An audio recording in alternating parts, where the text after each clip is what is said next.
congratulations.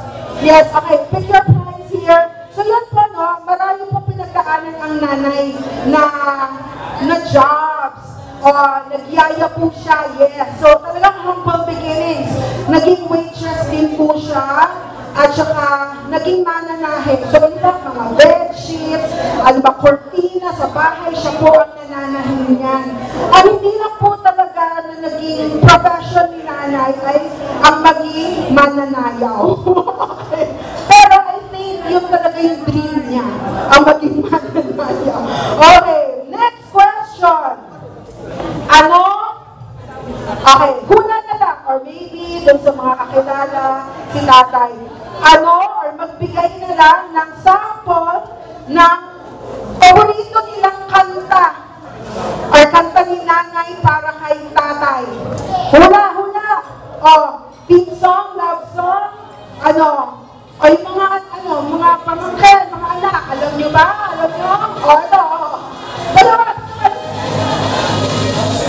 Okay. Pangalan, address, nila. Bob Redondo. End of the world.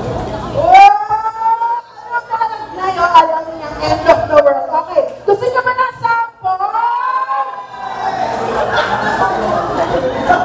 Ay, wait, may sasalo ng sample. Dito. Tama yun.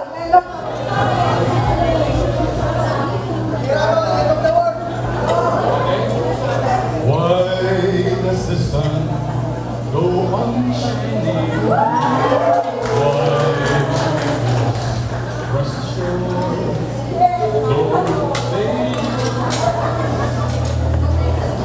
Okay, palakpakan natin. Yan ang aming panganay na kapatid, si Kuya Tony. Okay.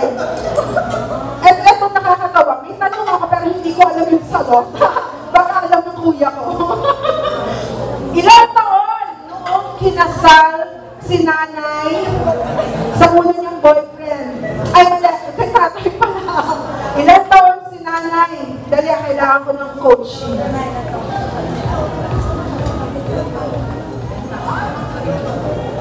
Tama naman pala ako. Hula na! Okay, ilang taong si nanay nang kinasal sila ni tatay? Dito, may alam? Hula! Eto, Ate Ori.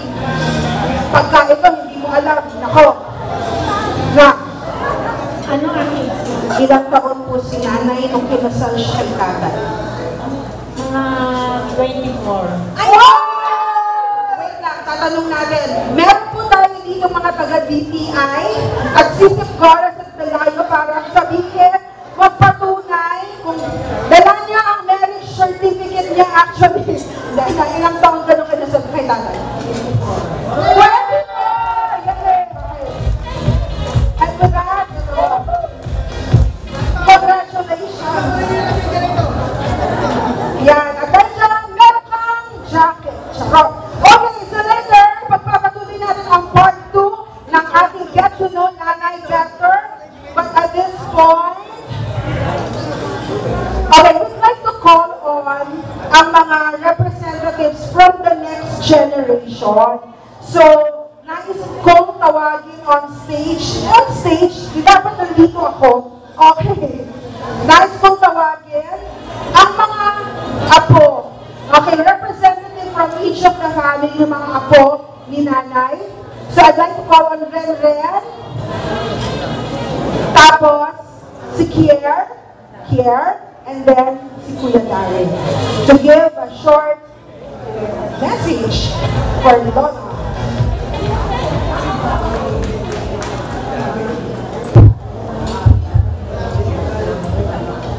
Hi, Lala. Happy birthday.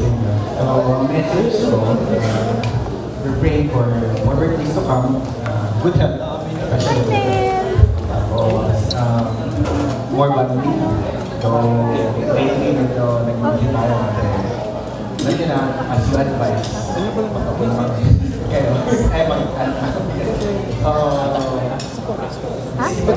tulad na ang advice sa amin. Saan ka napunta? Nabasa ka Necessary na lahat ng resulta na sinasabi or na-advise sa atin. Galing yun. Ngayon lang yun dumating? Ha? Ngayon lang? Dumating yun? Kanina pa.